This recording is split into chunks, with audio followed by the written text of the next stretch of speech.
Hi friends, Junior Instructor Information Communication Technology System Maintenance in the Module 6 ആണ് Computer Networks. Computer network, set of devices nodes connected by a communication link medium. അതായത് കുറെ ഡിവൈസസിനെ നമ്മൾ ഈ ഒരു നെറ്റ്വർക്കിൽ notes എന്നാണ് പറയുന്നത്.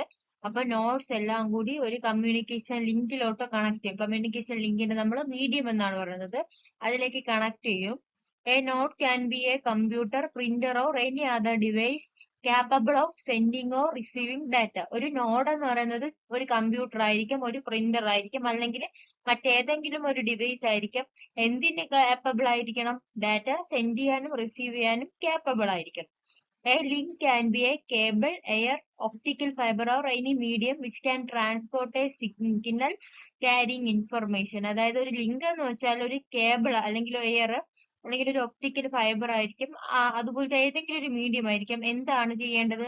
ഒരു സിഗ്നൽ ട്രാൻസ്പോർട്ട് ചെയ്യണം. അതായത് സിഗ്നലിൽ എന്ത് ഉൾക്കൊള്ളിച്ചിരിക്കും? ഇൻഫർമേഷൻ ഉണ്ടായിരിക്കും. ആ ഇൻഫർമേഷൻ ക്യാരിങ് ആയിട്ടുള്ള സിഗ്നലിനെ ട്രാൻസ്പോർട്ട് ചെയ്യുന്നതിനെയാണ് ലിങ്ക് എന്ന് പറയുന്നത്.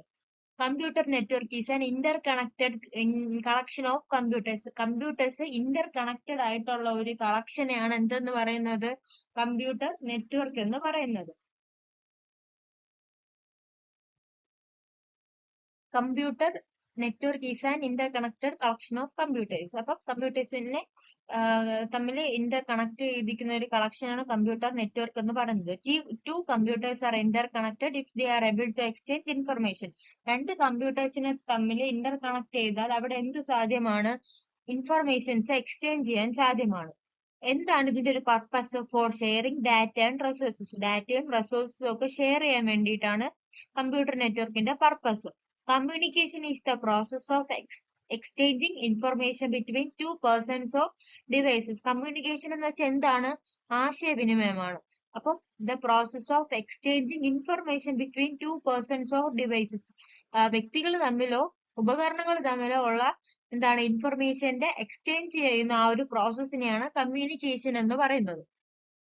അടുത്തത് യൂസേഴ്സ് ഓഫ് കമ്പ്യൂട്ടർ നെറ്റ്വർക്ക്സ് ആണ്.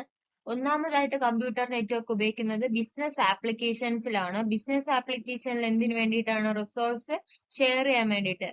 Example, group of office workers sharing A common printer. അതായത് കുറെ ആൾക്കാർ ഒരു ഓഫീസിൽ ഒരു പ്രിന്ററിൽ ഉണ്ടായിരിക്കുള്ളൂ. ഓരോരുത്തർക്കും ഓരോ പ്രിന്റർ ഉണ്ടായിരിക്കില്ല. ഒരു ഓഫീസിന് വേണ്ടി ഒരു പ്രിന്റർ. ആ പ്രിന്ററിനെ എല്ലാരും കൂടി ഷെയർ ചെയ്യുന്നതിനാണ് എന്താണ്? റിസോഴ്സ് ഷെയറിംഗ് എന്ന് പറയുന്നത്.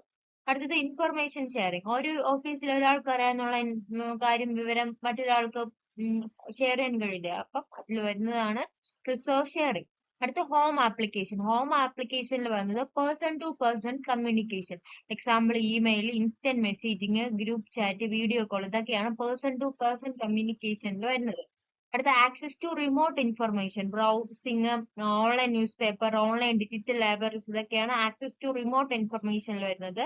അടുത്ത ഇന്ററാക്റ്റീവ് എന്റർടൈൻമെന്റ്. എന്തൊക്കെയാണ്? ഓൺലൈൻ ഗെയിംസ്, ലൈവ് TV ഒക്കെയാണ് ഇന്ററാക്റ്റീവ് എന്റർടൈൻമെന്റിൽ വരുന്നത്. അടുത്ത ഇ കോമേഴ്സ്. ഇ കോമേഴ്സ് എന്താണ്? Home shopping, online payments. Mobile users എന്താണ്? Mobile with internet. Advantages of computer networking. It enhances communication and availability of information. ഇൻഫർമേഷന്റെ അവൈലബിലിറ്റിയും അതുപോലെ കമ്മ്യൂണിക്കേഷനെയും enhance ചെയ്യുന്നു. It allows for more convenient resource sharing. It makes file sharing easier. File ഒക്കെ share ചെയ്യാൻ എളുപ്പമാണ്. അതുപോലെ തന്നെ resource ഷെയറിങ്ങും convenient ആയിട്ട് ആണ്. It is highly flexible. ഇത് ഹൈലി ഫ്ലെക്സിബിൾ ആണ്. ഇംപ്രൂവ്ഡ് സെക്യൂരിറ്റി ഇംപ്രൂവ് ചെയ്യുന്നു. Increased speed. അടുത്ത ഡിസഡ്വാൻറ്റേജസ് ഓഫ് കമ്പ്യൂട്ടർ നെറ്റ്വർക്കിംഗ്. എന്തൊക്കെയാണ് ഡിസഡ്വാൻറ്റേജസ്? പ്രൈവസി ഇഷ്യൂസ് ഉണ്ടാകാം, സെക്യൂരിറ്റി ഡിഫിക്കൽട്ടീസ് ഉണ്ടാവാം, presence of computer virus and malware. വൈറസിന്റെയോ മാൽവെയറിന്റെയോ ഒക്കെ പ്രസൻസ് കമ്പ്യൂട്ടറിൽ ഉണ്ടാവും. ഫെയിലിയർ ഓഫ് സെർവറിന്റെ ഫെയിലിയറിന് കാരണമാകാം. ഹൈ കോസ്റ്റ് ഓഫ് ഇൻസ്റ്റാളേഷനും കോസ്റ്റ് വളരെ കൂടുതലാണ്. പ്രോപ്പർ ആൻഡ് കെയർഫുൾ മെയിൻറ്റെയിൻസ് ആണ്. ഇതൊക്കെയാണ് ഡിസഡ്വാൻറ്റേജ്. അടുത്ത ടൈപ്സ് ഓഫ് കമ്പ്യൂട്ടർ നെറ്റ്വർക്ക് ആണ്. ഒന്നാമത്തെ personal area network PAN, local area network LAN, metropolitan area network MAN, wide area network വാൻ. എന്തൊക്കെയാണ്? Personal area network PAN, local area network LAN, metropolitan area network MAN, wide area network വാൻ. Personal area network PAN, a computer network that connect the devices within the range of a person. അതായത് ഒരു വ്യക്തിക്ക് ചുറ്റുമായിട്ടാണ് ഒരു device connect ചെയ്തിരിക്കുന്നതെങ്കിൽ അതിനെ നമുക്ക് computer network, ആ ഒരു computer നെറ്റ്വർക്കിനെ നമുക്ക് പേഴ്സണൽ ഏരിയ നെറ്റ്വർക്ക് എന്ന് പറയാം. Smallest and most basic type of network, വളരെ ചെറുതും വളരെ മോസ്റ്റ് ബേസിക് ടൈപ്പ് ആയിട്ടുള്ള നെറ്റ്വർക്ക് ആയിരിക്കും. Can be wired or wireless, wired ആവാം വയർലെസ്സും ആവാം. കവർ സ്മാൾ ഏരിയ, ഒരു കുഞ്ഞ് ഏരിയ കവർ ചെയ്തു. Example connection between a Bluetooth airpiece and a smart phone. ഒരു സ്മാർട്ട് ഫോൺ നമ്മുടെ ബ്ലൂടൂത്ത് എയർപീസ് ഇല്ലേ, അത് ആയിട്ടുള്ള ഒരു കണക്ഷൻ എക്സാമ്പിൾ ആയിട്ട് പറയാം. പിന്നെ connects a computer with a peripheral, keyboard, mouse, printer പോലുള്ള പെരിഫറൽസിൽ നമുക്ക് എന്ത് ചെയ്യാൻ കണക്ട് ചെയ്യും. ഇതൊക്കെയാണ് എന്തിന് എക്സാമ്പിൾ, പേഴ്സണൽ ഏരിയ നെറ്റ്വർക്കിന് എക്സാമ്പിൾ. അടുത്ത ലോക്കൽ ഏരിയ നെറ്റ്വർക്ക് ആണ്. ലോക്കൽ ഏരിയ നെറ്റ്വർക്ക് എന്ന് പറയുമ്പോൾ interconnects computers within a limited area such residence, school, university campus or office building. നമ്മുടെ ഓഫീസ് ബിൽഡിങ്ങിലോ യൂണിവേഴ്സിറ്റി ക്യാമ്പസിലോ സ്കൂളിലോ റെസിഡൻസിലോ ഒക്കെ ലിമിറ്റഡ് ഏരിയയിൽ നമ്മൾ ഇന്റർ കണക്ട് ചെയ്യുന്നതിനാണ് ലോക്കൽ ഏരിയ നെറ്റ്വർക്ക് എന്ന് പറയുന്നത്. It's privately owned network, private ആയിട്ട് ഓൺ ചെയ്യുന്ന നെറ്റ്വർക്ക് ആണ്. Operates over a small physical area, ഒരു സ്മോൾ ഫിസിക്കൽ ഏരിയയിൽ ഓപ്പറേറ്റ് ചെയ്യുന്നതാണ്. Within a single building or campus of up to a few kilometre in size, അതായത് കുറച്ച് കിലോമീറ്റർ ദൂരത്തിൽ നമുക്ക് ഉപയോഗിക്കാൻ പറ്റുന്നതാണ് ലോക്കൽ ഏരിയ നെറ്റ്വർക്ക്. ഇത് ഈസി ടു ഡിസൈനും മെയിൻറ്റെയിനും ആണ്. വയർലെസ് ലാൻ ഉണ്ട്. വയർലെസ് ലാൻ എന്താണ്, connect device via wifi to your home network. Home നെറ്റ്വർക്കിലേക്ക് വൈഫൈ കണക്ട് ചെയ്യുന്നു. വൈഫൈയുടെ ഫുൾ ഫോം ഓർത്ത് വയർലെസ് ഫെസിലിറ്റി എന്നാണ്. അപ്പൊ ഇത്രയാണ് ലോക്കൽ ഏരിയ നെറ്റ്വർക്ക്. അടുത്ത മെട്രോപൊളിറ്റൻ ഏരിയ നെറ്റ്വർക്ക് ആണ് MAN. A MAN covers a city. Metropolitan area നെറ്റ്വർക്കിന് ഒരു സിറ്റിയെ കവർ ചെയ്യാൻ കഴിയും. Geographical area covered by MAN is larger than LAN but smaller than MAN. അതായത് മാൻ കവർ ചെയ്യുന്ന ജിയോഗ്രഫിക്കൽ ഏരിയ എന്താണ്, ലാൻഡിനെക്കാളും വലുതാണ്, പക്ഷെ വാനിനെക്കാളും ചെറുതാണ്. The best known example of MAN is the cable television network available in many cities. അതായത് ഒരു മാനിന് എക്സാമ്പിൾ പറയാൻ പറഞ്ഞ എന്താണ്, ഒരു കേബിൾ ടെലിവിഷൻ നെറ്റ്വർക്ക് ആണ്. നമ്മളെ സിറ്റീസിലേക്ക് അവൈലബിൾ ആയിട്ടുള്ള കേബിൾ ടെലിവിഷൻ നെറ്റ്വർക്ക് ആണ്. Deliver fast and effective communication by using high speed carrier. Example fibre optical cables. അതായത് ഫാസ്റ്റ് ആയിട്ട് ഡെലിവർ ചെയ്യാനും എഫക്റ്റീവ് കമ്മ്യൂണിക്കേഷനും ഹൈ സ്പീഡ് ഉപയോഗിച്ച് കഴിയുന്നതാണ്. Wide area network WANs. Spans a large geographical area, ഒരു large geographical area ആണ്. അതായത് ഒരു കൺട്രി അല്ലെങ്കിൽ ഒരു കോണ്ടിനെന്റോ ആണ്. ബെസ്റ്റ് എക്സാമ്പിൾ ഓഫ് വാൻ ഈസ് ഇന്റർനെറ്റ്. വാനിന് ബെസ്റ്റ് എക്സാമ്പിൾ പറയുകയാണെങ്കിൽ അത് വാൻ ആണ്. Internet is considered as the largest വാൻ ഇൻ ദ വേൾഡ്. ഇന്റർനെറ്റ് ആണ് വേൾഡിലെ തന്നെ ലാർജസ്റ്റ് ആയിട്ടുള്ള വാന്. Communicate devices across the world, വേൾഡിന് അക്രോസ് ആയിട്ട് കമ്മ്യൂണിക്കേറ്റ് ചെയ്യാൻ കഴിയുന്നു. OSI stands for Open Systems Interconnection, designed by the International Standards Organization. The model is called ISO OSI, Open Systems Interconnection Reference Model, because it deals with the connecting open system, that is, systems that are open for communication with other systems. Application layer, presentation layer, session layer, transportation layer, network layer, data link layer, physical layer. 7 layers ഉണ്ട്. 7 ലെയറുകളിലും ഒന്നാമത്തെ physical layer. The physical layer handles the transmission of raw bits over a communication channel. അതായത് handle ചെയ്യണത് എന്താണ്, raw bits, communication ചാനലിലെ raw ബിറ്റ്സിന്റെ transmission ആണ് handle ചെയ്യണത്. Also concerned with representation of bits, ബിറ്റ്സിനെ റെപ്രസെന്റ് ചെയ്യാൻ വേണ്ടിയിട്ടാണ്. The physical layer data consists of stream of bits, sequence of zeros and ones. Zeros and onesന്റെ ഒരു സീക്വൻസിലാണ് bits to be transmitted. Bits must be encoded into signals, electrical or optical. അതായത് encode ചെയ്യുന്ന സമയത്ത് ഈ ഒരു ബിറ്റ്സിനെ നമ്മൾ എൻകോഡ് ചെയ്ത് സിഗ്നൽസ് ആക്കും, ഇലക്ട്രിക്കൽ അല്ലെങ്കിൽ ഒപ്റ്റിക്കൽ സിഗ്നൽസ് ആക്കും. The physical layer defines the type of encoding, how zeros and ones are changed to signals. എങ്ങനെയാണ് സീറോസും വൺസും സിഗ്നൽസിലോട്ട് ചേഞ്ച് ചെയ്യുന്നത് എന്നതാണ് ഫിസിക്കൽ ലെയർ ഡിഫൈൻ ചെയ്യുന്നത്. Data rate, the transmission rate, the number of bits sent each second is also defined by the physical layer. അതായത് ഓരോ സെക്കൻഡിലും എത്ര bits ആണ് transmit ചെയ്യുന്നത്, അതിന്റെ ഒരു റേറ്റിനെ ഫിസിക്കൽ ലെയറിൽ ഡിഫൈൻ ചെയ്യേണ്ടതുണ്ട്. അതാണ് data rate. In other words, the physical layer defines the duration of a bit which is how long as it lasts. അതായത് എത്ര സമയം ഇത് ലാസ്റ്റ് ചെയ്യുമെന്നുള്ള ഒരു ബിറ്റ് എത്ര സമയം ലാസ്റ്റ് ചെയ്യുമെന്നുള്ളതിന്റെ ഒരു ഡ്യൂറേഷൻ ഡിഫൈൻ ചെയ്യുന്നതാണ് ഡാറ്റ റേറ്റ്. അടുത്ത synchronisation of bits. The sender and receiver must use the same bit rate also must be synchronized at bit level. അതായത് ബിറ്റ് ലെവലിൽ സിങ്ക്രണൈസ് ചെയ്യേണ്ടതുണ്ട്. എന്താണ് same bit rate, sender receiver തമ്മിൽ ഉപയോഗിക്കുന്ന same bit റേറ്റിന് bit ലെവലിൽ synchronise ചെയ്യണം. അടുത്ത line configuration. The physical layer is concerned with the connection of devices to the medium.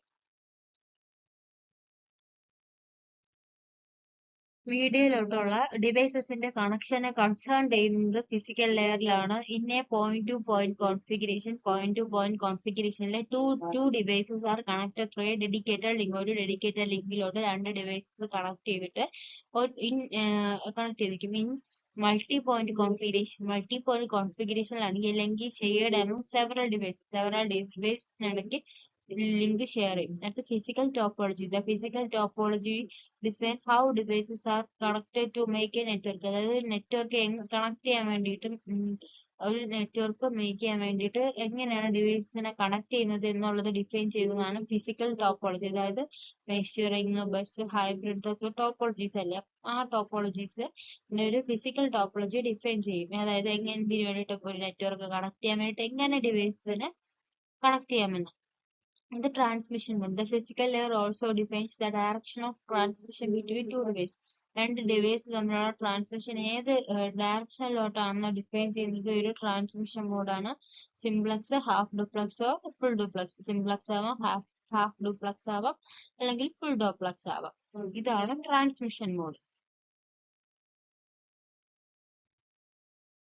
Data link layer. Data link layer is responsible for moving frames from one hop node to the next. അതായത് ഒരു നോഡിൽ നിന്നും മറ്റൊരു നോഡിലോട്ട് ഈ ഫ്രെയിംസിനെ move ചെയ്യാൻ വേണ്ടി responsible ആയിട്ടുള്ളതാണ് data link layer. Node to node delivery എന്നും പറയാം. Other responsibilities of the data link layer include the following. അതായത് മറ്റു ഡാറ്റ ലിങ്ക് ലെയറിന്റെ മറ്റ് റെസ്പോൺസിബിലിറ്റീസ് എന്തൊക്കെയെന്ന് നോക്കാം. ഒന്നാമത്തെ framing. The data link layer divides the stream of bits received from the network layer into manageable data units called frames. അതായത് ഈ data link layer എന്താണെന്ന് അറിയാമോ?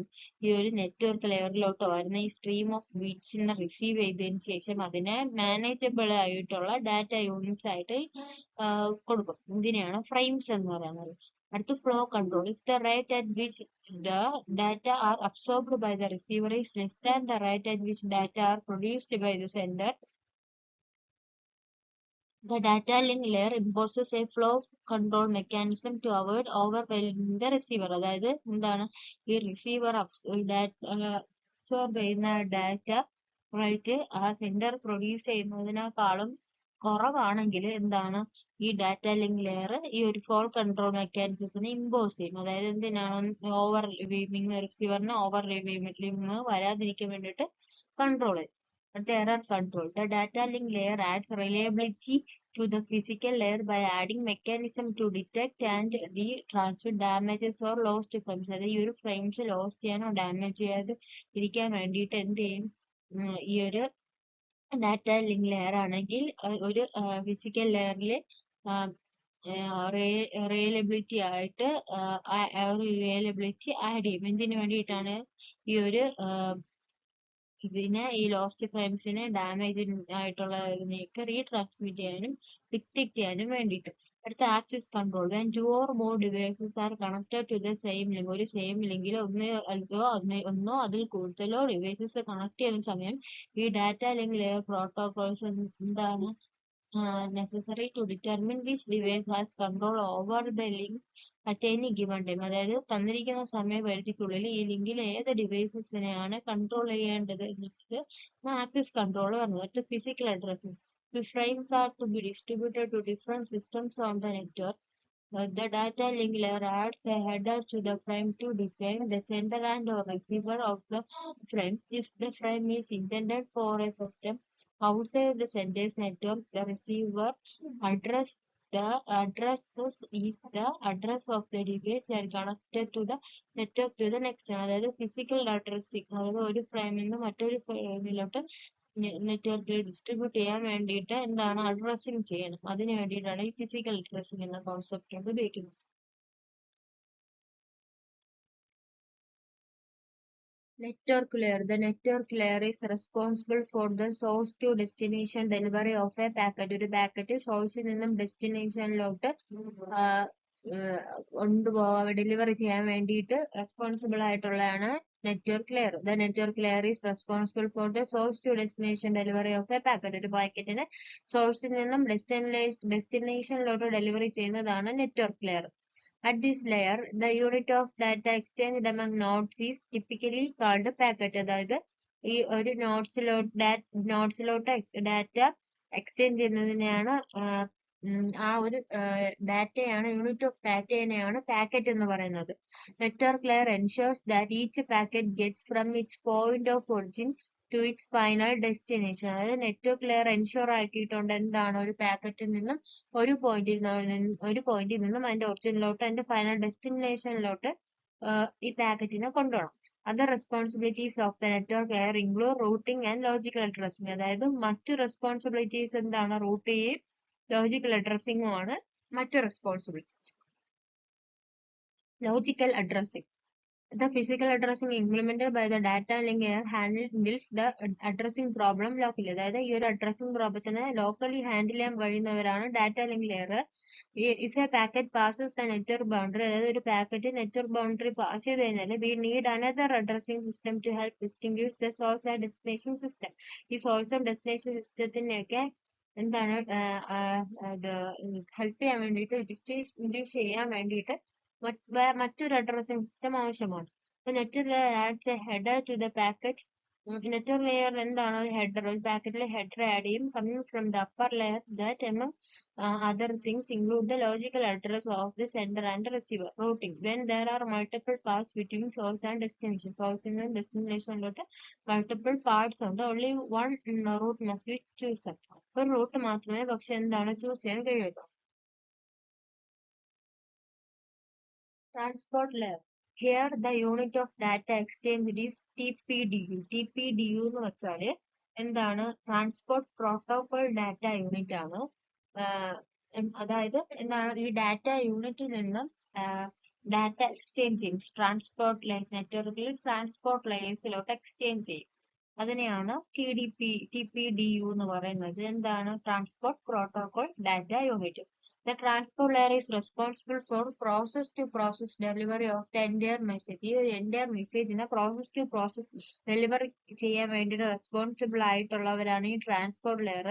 മറ്റ് റെസ്പോൺസിബിലിറ്റീസ് എന്ന് വെച്ചാൽ connection control. The transport layer can be either connection less or connection oriented. ഈ ഒരു connection control എന്താണ്, ഒന്നുകിൽ കണക്ഷൻ ലെസ് ആയിരിക്കും അല്ലെങ്കിൽ കണക്ഷൻ ഓറിയന്റഡ് ആയിരിക്കും. A connection oriented transport layer makes a connection with a transport layer at the destination machine first before delivering the packet. After all the data transferred, the connection is terminated. Protocols used. എന്തൊക്കെ protocols ആണ് ഉപയോഗിക്കുന്നത്? TCP, അതായത് transmission control protocol, അത് connection oriented ആയിരിക്കും. UDP, user datagram protocol, connection less ആയിരിക്കും. Segmentation and reassembly. A message is divided into transmittable segments. അതായത് ഒരു മെസ്സേജിനെ transmittable segments ആയിട്ട് ഡിവൈഡ് ചെയ്ത് കഴിഞ്ഞാൽ with each segment containing A sequence number. ഓരോ സെഗ്മെന്റിനും ഒരു സീക്വൻസ് നമ്പർ ഉണ്ടായിരിക്കും. These numbers enable the transport layer to reassemble the message correctly upon arriving at the destination and to identify and replace packets were lost in transmission. അടുത്ത flow കൺട്രോളും error കൺട്രോളും. ഇതാണ് മറ്റ് responsibilities. അടുത്തത് session layer ആണ്. It establish maintains and synchronize the interconnection എന്ന communication system. Communicating സിസ്റ്റത്തിന് ഇന്ററാക്ഷൻസിനെ സിൻക്രണൈസ് ചെയ്യും, മെയിൻറ്റെയിൻ ചെയ്യും, എസ്റ്റാബ്ലിഷ് ചെയ്യും. Session layer is responsible for dialogue control and synchronization. Dialogue കൺട്രോളും സിൻക്രണൈസേഷനും റെസ്പോൺസിബിൾ ആയിട്ടുള്ളതാണ് session layer. Specific responsibilities of the session layer includes dialogue control. The session layer allows two systems to enter into a dialogue. It allows the communication between two processes to take place in either half duplex. Half duplex is a one-way time ആണ്. Full duplex എന്ന് വെച്ചാൽ two ways at the time mode ആണ്. Synchronization. The session layer allows a process to add checkpoints or synchronization points to a stream of data. അടുത്തത് presentation layer ആണ്. Presentation layer is concerned with the syntax and semantics of the information exchanged between two systems. രണ്ട് സിസ്റ്റത്തിന്റെ ഇടയ്ക്ക് information exchange ചെയ്യുന്നത് syntax അല്ലെങ്കിൽ സെമാന്റിക്സിനെയാണ് presentation layer concern ചെയ്യുന്നത്. Specific responsibilities of the presentation layer includes translation. Translation എന്ന് വെച്ചാൽ exchanging information in the form of character, strings, numbers and so on. അതായത് ഇൻഫർമേഷൻസിനെ character, സ്ട്രിങ്സിന്റെ, നമ്പേഴ്സിന്റെ ഒക്കെ ഫോമിൽ എക്സ്ചേഞ്ച് ചെയ്യുന്നു. The presentation layer at the center changes the information from its sender dependent format into a common format. Sender dependent format നിന്നും common formatലോട്ട് change ചെയ്തു. The presentation layer at the receiving machine changes the common format into its receiver independent format. അടുത്ത encryption ആണ്. Encryption എന്ന് വെച്ചാൽ ensure privacy. Sender transforms the original information to another form and sends the resulting message out over the network. Decryption reverses the original process to transform the message back to its original form. മെസ്സേജിനെ original ഫോമിലോട്ട് transform ചെയ്യുന്ന പ്രോസസ്സിനെയാണ് ഡീക്രിപ്ഷനും അതുപോലെ തന്നെ original ഇൻഫർമേഷനെ മറ്റൊരു ഫോമിലോട്ട് ആക്കുന്നതിനെയാണ് encryption എന്നും പറയുന്നത്. അടുത്ത compression. Data compression reduces the number of bits contain in the information. ഇൻഫർമേഷനിൽ കണ്ടെയ്ൻ ചെയ്തിട്ടുള്ള ബിറ്റ്സിനെ എന്താണ് റെഡ്യൂസ് ചെയ്യുന്നത്. Data compression becomes particularly important in the transmission of multimedia such as text, audio and video. അതായത് ഈ ഒരു കംപ്രഷൻ എന്തിലൊക്കെ നടക്കുമ്പോൾ ടെക്സ്റ്റിലാണെങ്കിലോ ഓഡിയോയിലാണെങ്കിലോ വീഡിയോയിൽ വേണമെങ്കിലോ ഒക്കെ തന്നെ ഈ ഒരു കംപ്രഷൻ ചെയ്യാൻ സാധിക്കും. Application layer provides services to users. Usersന് application layer എന്താണ് ചെയ്യുന്നത്? സർവീസ് പ്രൊവൈഡ് ചെയ്യുന്നു. Application layer enables the user whether human or software to access the network. Network human വേണ്ട സോഫ്റ്റ്വെയറിനൊക്കെ ആക്സസ് ചെയ്യാൻ കഴിയുന്ന രീതിക്ക് യൂസറിനെ എനേബിൾ ആക്കുന്ന ആളാണ് application layer. It provide user interface and support for service such as electronic mail, remote file access and transfer, shared database management and other types of distributed information services. Specific services provided file transfer, access and management. The application allows a user to access files, to make changes or read data, to retrieve files and manage or control files. ഇതൊക്കെയാണ് file transfer access മാനേജ്മെന്റിൽ വരുന്നത്. Mail service വരുന്നത് application provide the basics of for email forwarding and storage. Directory സർവീസസിൽ വരുന്നത് this application provides distributed database sources and access for global information about various objects and services. Protocols ഉപയോഗിക്കുന്നത് FTP, SMTP, HTTP. FTP എന്താണ്? FTPയുടെ full form അറിയാവുന്നവർ എന്താണെന്ന് comment ചെയ്യണം. എന്താണ് FTP? അറിയോ? FTP അറിയാവുന്നത്? FTP എന്ന് വെച്ചാല് ഫയൽ ട്രാൻസ്ഫർ പ്രോട്ടോകോൾ ആണ്. ഫയൽ ട്രാൻസ്ഫർ പ്രോട്ടോകോൾ എന്നാണ് FTP അറിയപ്പെടുന്നത്. അടുത്തായിട്ട് എന്താണ് SMTP? എന്താണ് SMTP? SMTP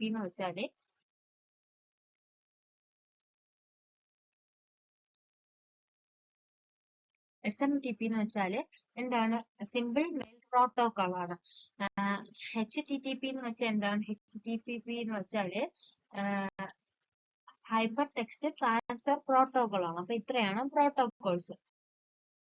TCP IP reference model. TCP IP protocol suite is a four-layered suite for communication protocol. Communication protocol with the four-layered ആയിട്ടുള്ളതാണ്. It is named after two main protocol, TCP and IP.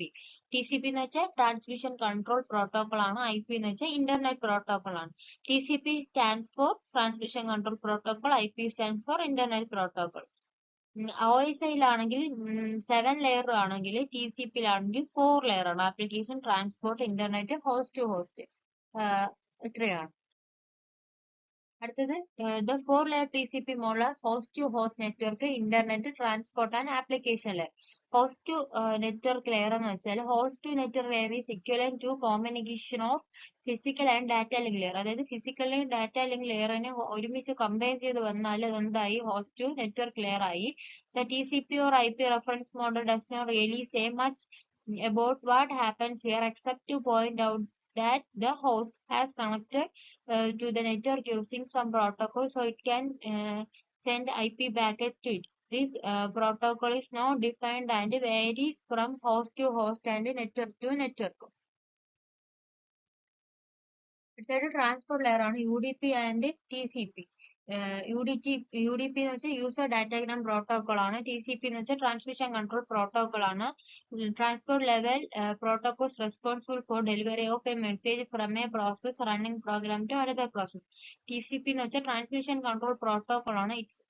It's a connection oriented protocol. TCP is a reliable stream transport protocol. The term stream in this context means connection oriented. A connection must be established between both the ends of a transmission before either can transmit data. UDP എന്ന് വെച്ചാൽ user datagram protocol ആണ്. Unreliable connectionless protocol.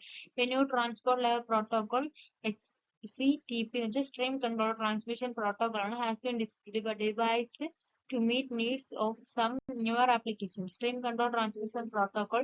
It is a transport layer protocol that combines the best features of UDP and TCP. Application layer provides services to user. Userന് service കൊടുക്കുന്നു. Contain all the higher level protocols like a file transfer FTP, electronic mail SMTP അതായത് simple mail transfer protocol ആണ്. DNS എന്ന് വെച്ചാൽ domain name system ആണ്. Telnet എന്ന് വെച്ചാൽ terminal network ആണ്. ഹൈപ്പർ ടെക്സ്റ്റ് ട്രാൻസ്ഫർ പ്രോട്ടോകോൾ എന്ന് വെച്ചാൽ HTTP ആണ്. അപ്പൊ ഇത്രയും ഫുൾ ഫോംസ് നോക്കി വെക്കുക, വളരെ ഇമ്പോർട്ടന്റ് ആണ്. അടുത്ത നമുക്ക് നോക്കേണ്ടത് ഈ ഒരു ഡിഫറൻസ് ആണ് OSI മോഡലും TCP IP മോഡലും. OSI മോഡൽ ആണെങ്കിൽ 7 ലെയേഴ്സ് ഉണ്ട്. TCP IP മോഡൽ ആണെങ്കിൽ 4 ലെയർ ഉണ്ട്. തിയറോട്ടിക്കൽ മോഡൽ ആണ് ഇത്. OSI TCP or IP എന്ന് വെച്ചാൽ മോർ റിലയബിൾ ആണ്. Distinguishes between service interface and protocol. OSI model അങ്ങനെയാണ്. എന്താണ് സർവീസ് ഇന്റർഫേസ് ആൻഡ് പ്രോട്ടോകോൾ ആണ്. TCP or IP ആണെങ്കിൽ not clearly distinguish between service interface and protocol.